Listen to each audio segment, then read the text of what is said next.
So let's just see how we can solve the next greater element problem with the help of one stack. So as per the problem, we have to find the next greater element for each element in a given array. So suppose we have one given array. So in the array we have 5 elements. Now here for each element in the array we have to find the next greater element. So for this, let's just create one resultant array, and in the resultant array we're gonna store next greater element for each element. So here for the element 4, you can see the next greater element is 5, so the result will be 5. Now for the next element 5, the next greater element is the 10, so here the result will be 10.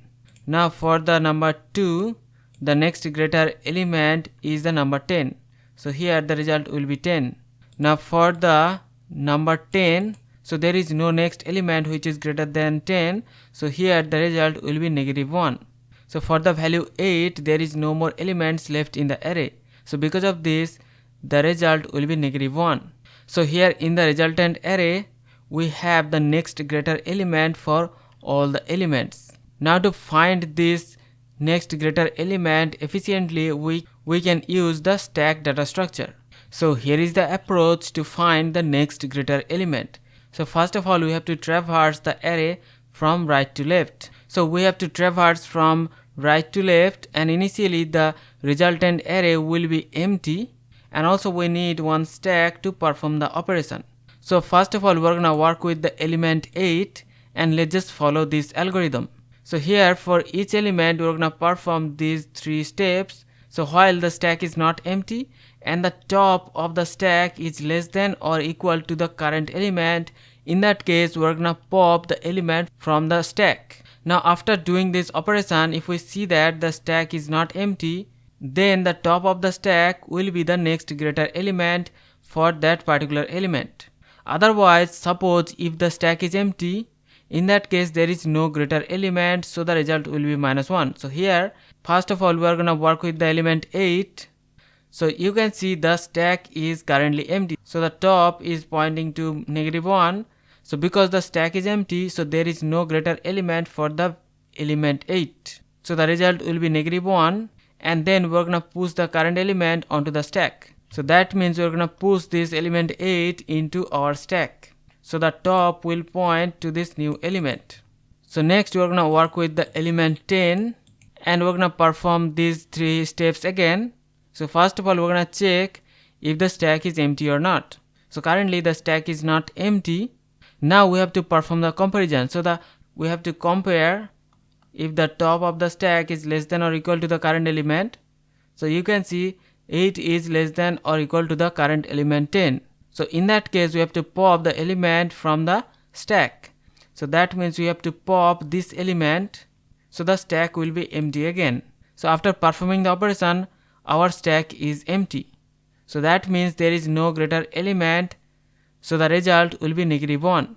And after that we're gonna push the current element onto the stack. So that means we're gonna push this current element 10 into our stack. Now we're gonna work with the element 2. So again our stack is not empty, so we have to perform the comparison.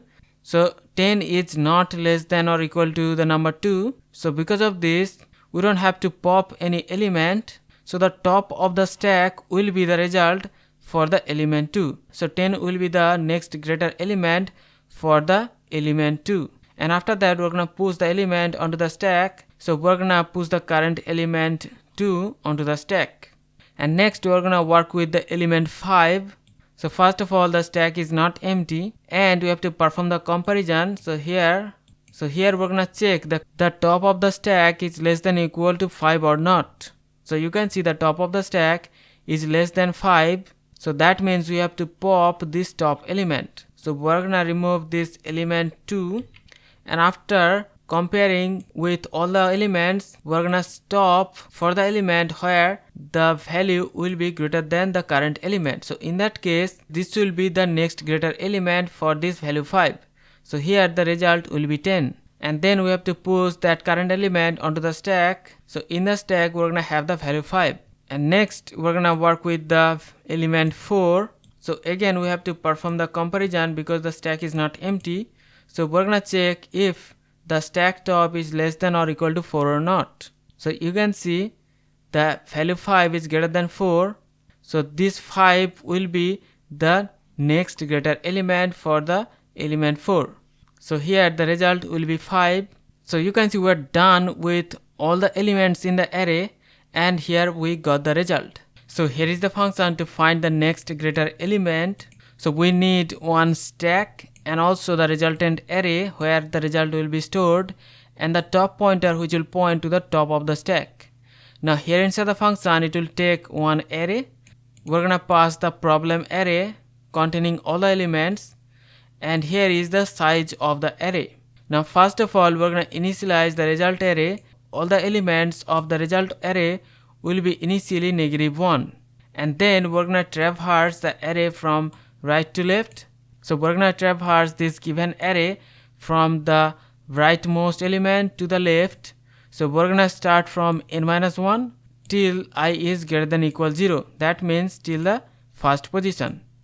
Now in each iteration we're gonna run this loop.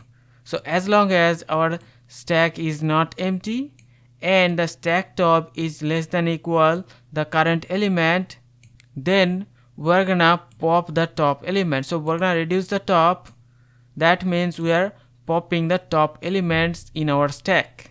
Now after performing all the pop operation, if we see that our stack is still not empty, that means we have found the next greater element for that current element.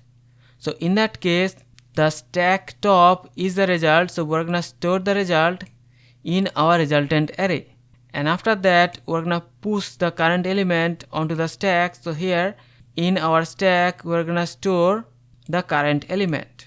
Now we have to keep repeating these steps from right to the leftmost element. Now after performing this we're gonna have the result. So here we're gonna print our resultant array. Now here we're gonna call the next greater element function.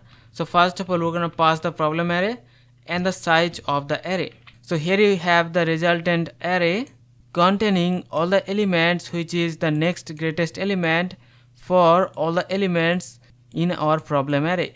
So this result exactly matches with our output. So that means our function is working properly. So this way we can efficiently find the next greater element with the help of one stack. So hope you understand the concept. See you in the next one. Take care.